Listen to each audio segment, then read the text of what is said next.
আরে এই, আমার বন্ধু রাকিবের সম্বন্ধে জানতে চান না? যেটা টাকার ক্ষমতা দিয়ে পাওয়া যায় না, সেটা 100% এক্সক্লুসিভ, আর সেই মালটাই হচ্ছে আমার বন্ধু রাকিব। রাকিবের সম্বন্ধে জানতে চান না? তার এলাকায় যান, খবর নিয়ে দেখেন, সে গ্যাংস্টার, সে মাফিয়া, সে আন্ডারগ্রাউন্ডের বাসপাখি। তার নামে থানার মধ্যে 200টার মতো মামলা আছে, 199টা মামলাই হচ্ছে চুরির মামলা। ভাবতেছেন একটা মামলা কিসের? সে পাবলিক টয়লেটে হাইকে টাকা দেয় নাই, সেই পাবলিক টয়লেটের মালিক ওর নামে মামলা দিছে, সেই মামলাটা আপাতত ওয়ারেন্টে আছে, তাই আমার বন্ধু এখন জঙ্গলে আছে। ওর চেহারা দেখে ভাইবেন না সে মাসুম, এই মাসুম চেহারাটা আনার জন্য সে 5বার প্লাস্টিক সার্জারি করছেন। ভাবতেছেন এত টাকা কই থেকে এলো? সেই প্রত্যেকবার প্লাস্টিক ওর ঘর থেকে নিছে, শুধু ফার্মেসিতে গিয়ে চিকিৎসা করছে। 5বার প্লাস্টিক সার্জারি করার মধ্যে 3বারই ফেল, 2বারে ওর এই মাসুম চেহারাটা বাইরেছে। ভাবতেছেন আমার বন্ধুর পিছনে মাইয়ারা ঘুরে, ভুল ভুল, এই জায়গায় স্টপ করেন। সে মাইয়াগো পিছনে ঘুরে ঠিক 12টায় গার্লস স্কুলের সামনে দেখবেন খাম্বার মতো দাঁড়ায় আছে আমার বন্ধু রাকিব।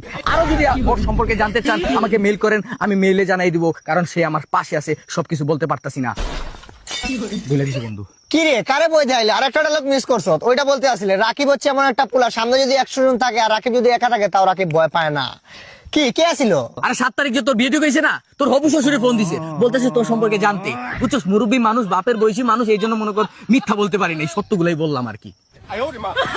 আর তুই চিন্তা করিস না আর হা করিস না, বুঝছস, ডাকাতির গুলো আমার মিস হয়ে গেছে। মুরব্বী মানুষ সত্য জানতে চাইছে, আমি আবার মিথ্যা বলতে পারি না। কি কর, ওই যে আমার শত্রু আছে না রহমত, ও ফোন দে, বল রাকিব তোদের সাথে বন্ধুত্ব করবো, বল। আরে বেটা, ও তো শত্রু না। আরে বেটা ও আমার বন্ধু, শত্রু তো হইলি তুই। এতদিন দুধ কলা দিয়া কাল চাপ পুচ্ছি।